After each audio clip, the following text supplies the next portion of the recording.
Olá, que bom ter você aqui. Se você já é inscrito no canal, muito obrigado e deixe seu comentário. Se ainda não é inscrito, inscreva-se e ative o sininho da notificação. Hoje nós teremos um convidado especial, Roberto Meir. Roberto é fundador do Grupo Padrão e responsável por uma revista que é referência nacional no mercado de consumo, a Consumidor Moderno. Roberto é palestrante internacional e vai conversar com a gente sobre as novas tendências do consumo. O que muda no consumidor brasileiro após essa pandemia? Tudo bem, Roberto? Melhor agora. Que bom, que bom. Bom te ver. A gente está Ótimo. afastado aí por conta da pandemia e está se vendo menos do que a gente gostaria e menos do que é possível. Muito menos. Mas a gente, Roberto, tudo volta. Que bom, tudo vai voltar. O Roberto mora em São Paulo e está sendo muito generoso com a gente, nos atendendo aqui no nosso canal. E o Roberto é um especialista em consumo, especialista em consumidor. Fala sobre isso no mundo inteiro. Roberto, nessa pandemia, as pessoas estão consumindo mais ou menos?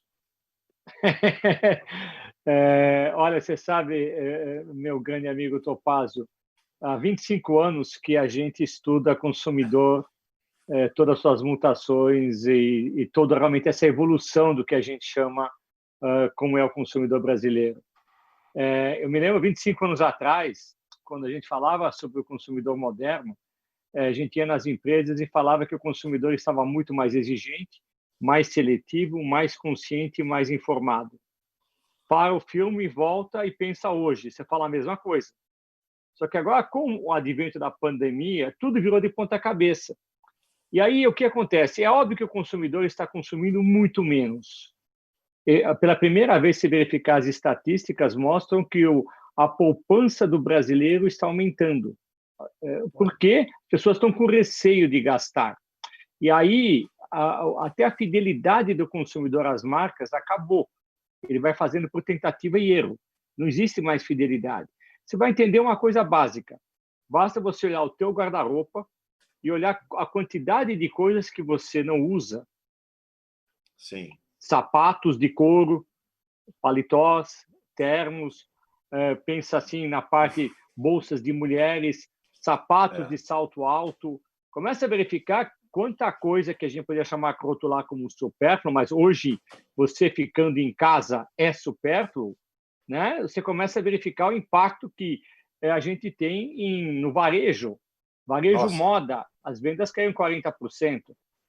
Então, você fala assim, hoje você prefere muito mais um moletom do que uma camisa de abotoar. Então, são hábitos similares, e mesmo no supermercado, se você pegar e verificar, a gente tem que pegar e entender certos avanços que nós tivemos como economia. Quando tivemos a pandemia, começou a faltar álcool em gel, começaram a faltar máscaras, um monte de gente ainda refém do passado falava que precisava regular, né? Precisamos confiscar, precisamos tabelar. Não aconteceu nada. Hoje a gente tem o quê? Álcool em gel sobrando, teve um trabalho extraordinário das empresas que se cotizaram, mesmo empresas de cosmético, de outras áreas de atuação, vamos inundar o mercado com álcool em gel. Resolvido. O que acontece? São novas preferências. Agora, esse consumidor está muito machucado, isso é fato.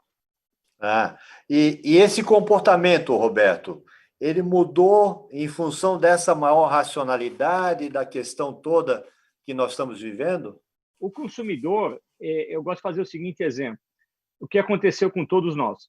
Você estava no seu prédio, no seu apartamento, em um andar, e você escorregou e você caiu escadaria abaixo, sem ajuda de ninguém. Você chegou lá naquele andar onde você finalmente parou, todo lado, corpo dolorido, machucado e tal, quebrou alguma coisa, não quebrou, vou para o pronto-socorro, bom, deixa eu subir para um apartamento. Então, a ladeira abaixo veio, e agora você vai subir e recuperar degrau por degrau. Então, essa subida ela é longa, parece mesmo com um andar, parece que nunca chega, está todo dolorido. Esse é o retrato do consumidor. Então, o que acontece? A gente está começando a aprender agora a tomar cuidados, né? Então, o risco faz parte da nossa vida. E a partir você vai dando um degrau por vez, não aconteceu nada, você vai tentar mais alguma coisa. Assim como está sendo a própria retomada, a própria reabertura. Vamos abrir um shopping, vamos abrir um restaurante, limitação de horário, para a gente entender, ninguém ainda tem um conhecimento. Então, isso é uma crise que não tem manual, né? Você vai construindo manual. Você quer ver uma coisa interessante? Você nessa tua realmente reconheceu o mérito dessa tua iniciativa, mas começa a falar, quando você fala com algum médico, melhor que seja, nunca no manual de medicina aprenderam o que ia fazer quando tiver uma pandemia. Isso aqui não se ensina em aula, nunca se prevê. A grande vantagem da vida é a criatividade e flexibilidade do ser humano. Você pegar e falar hoje, aquela pessoa que pensa, não, meu mundo é... Imagina se você é um lojista. Eu só vou esperar isso aqui retomar para o consumidor voltar para a minha loja. Fecha, querida, é mais fácil.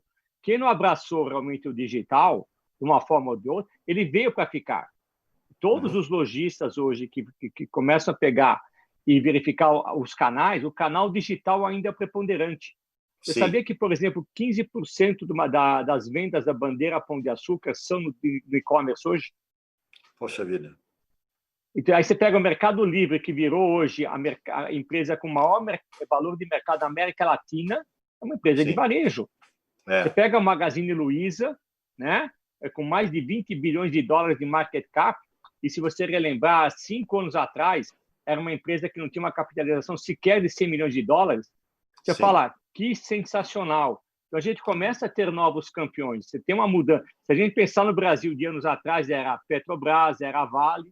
Agora o Brasil está falando de Mercado Livre, o Mercado Livre é brasileiro, mas Magazine Luiza, você tem o fenômeno iFood, mais de 1 milhão de entregas de alimentos, de restaurantes por dia. Por dia. Olha que coisa legal. Você sabe uma coisa fenomenal, só para dividir com vocês, o Brasil criou na pandemia uma nova loja de e-commerce por minuto. Nossa Senhora. É muita coisa, né? Agora, essa questão do serviço nos interessa muito em Florianópolis. Florianópolis é uma cidade de serviços. Mudou a percepção do consumidor com relação aos serviços, Roberto? O consumidor hoje, da mesma forma que eu falei no início, mais exigente, mais seletivo, mais informado, ele também está mais irascível. Ele não está muito fácil lidar com o consumidor. Topaz, você quer fazer negócio comigo? Muito simples. Qual é a sua filosofia em termos de empresa cidadã, de economia verde? Qual a sua opinião contra a Amazônia? Você pratica o consumo sustentável? Sustentabilidade faz parte do seu negócio? Você é uma empresa realmente amiga da natureza? Você tem o melhor preço? O que você pensa de Palmeiras, Corinthians, Avaí? Tudo eu quero saber e eu não quero comprar. Eu só estou querendo te atazanar. Eventualmente, eu vou pensar se eu vou incluir a sua empresa na minha lista de prioridades. E aí, quando você fala em serviços, eu penso o seguinte, uma coisa básica, uma compra de e-commerce. Eu clico, digito e pago. Simples assim. Você vai me entregar amanhã? Não me entregou amanhã? Você está lascado. Eu não vou te dar a segunda chance nunca mais. Eu simplesmente risco. E o fato de eu ter comprado e ter saído muito bem não quer dizer nada. Amanhã eu posso tentar com o teu concorrente. Então, hoje, entender a irracionalidade das coisas, ela é muito grave. E cada passo que você der como empresário tem um colateral do outro lado de alguém que não vai gostar do que você faz.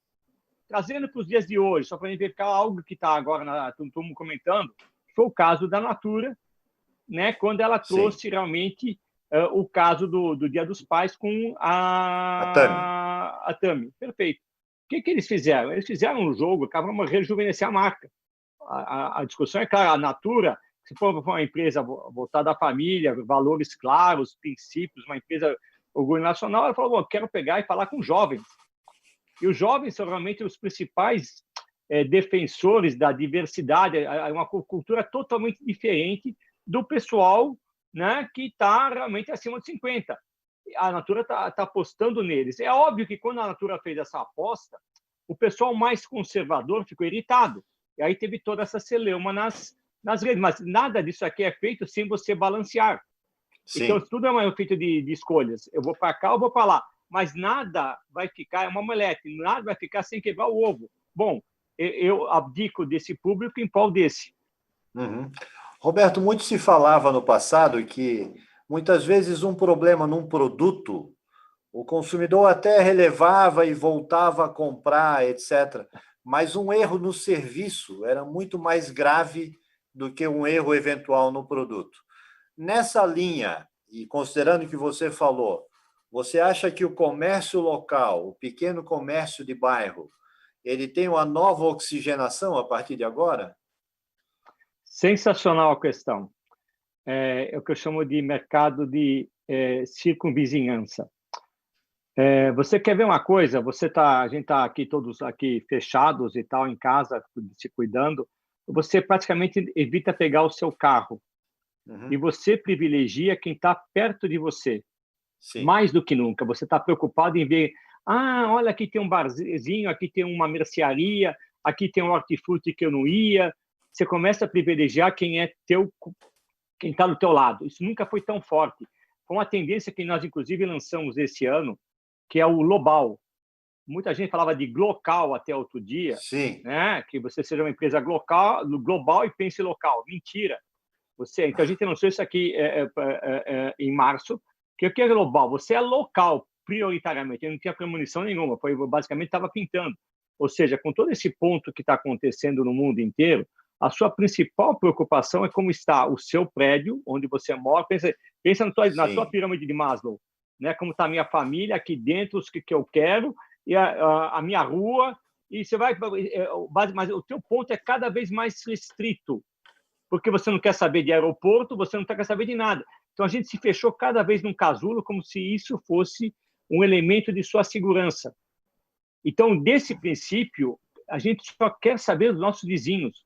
Parece brincadeira, que é uma coisa que vai em contraponto quando outro dia, muitas vezes, você pegava o elevador, nem bom dia, provavelmente, um vizinho teu te falava.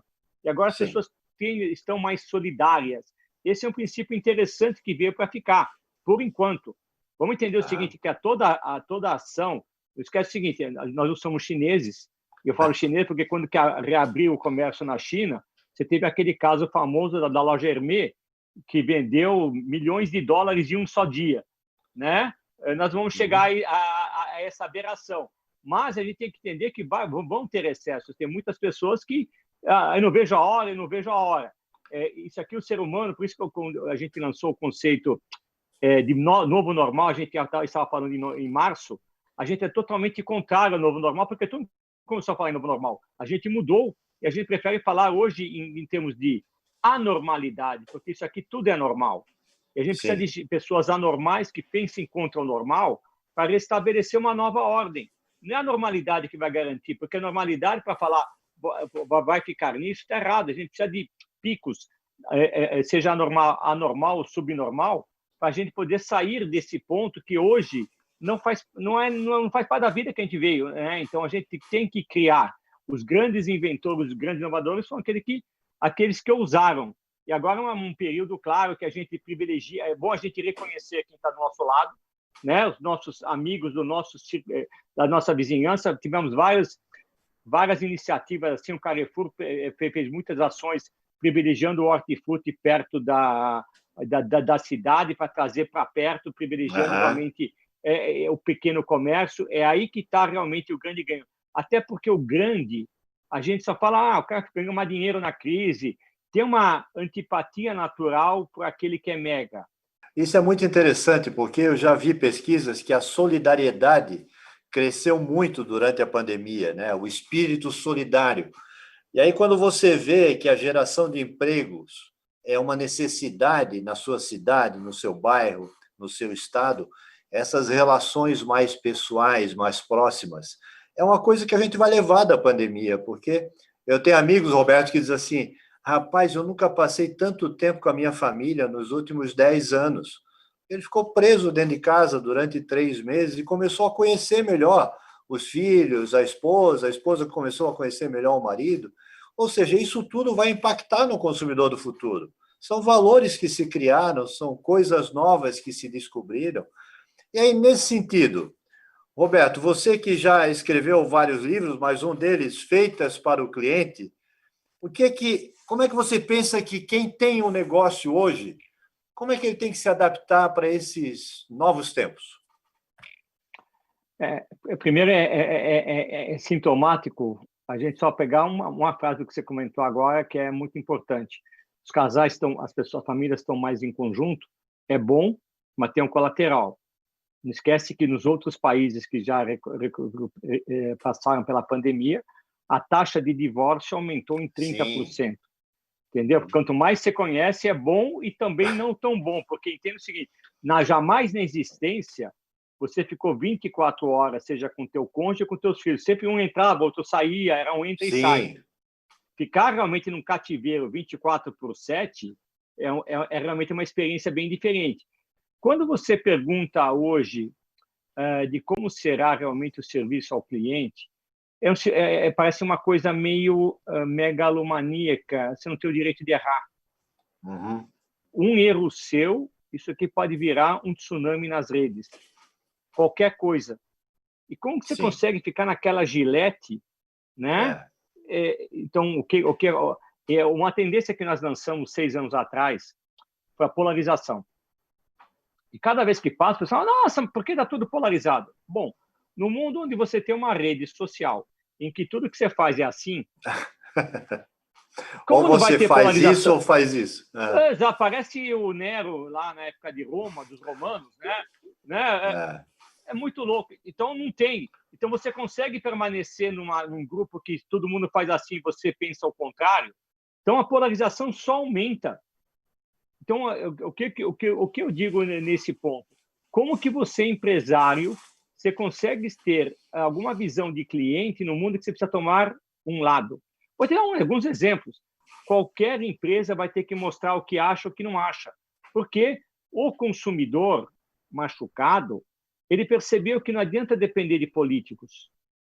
Ele não adianta, as instituições que o consumidor hoje respeita, tá?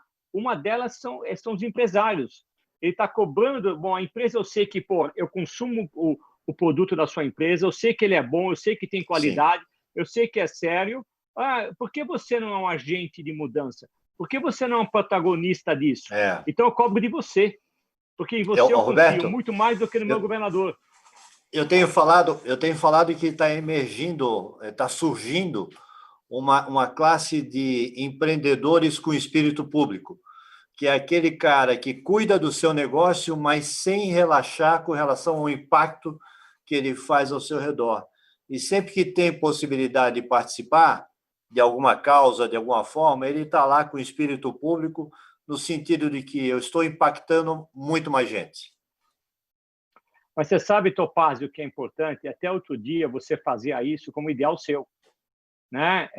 Você nunca gostava de eu estou fazendo. A gente aquele ponto lá de low profile, eu vou falar menos, né? É natural. A gente precisa pegar e mostrar para o mundo que várias empresas que você pode pegar, a gente pode escrever várias empresas que nós conhecemos que podiam ser campeãs em qualquer lugar do mundo. Por estar restritas ao mundo Brasil, ninguém dá bola, porque a gente pratica aqui, infelizmente, a prática de falar mal, criticar.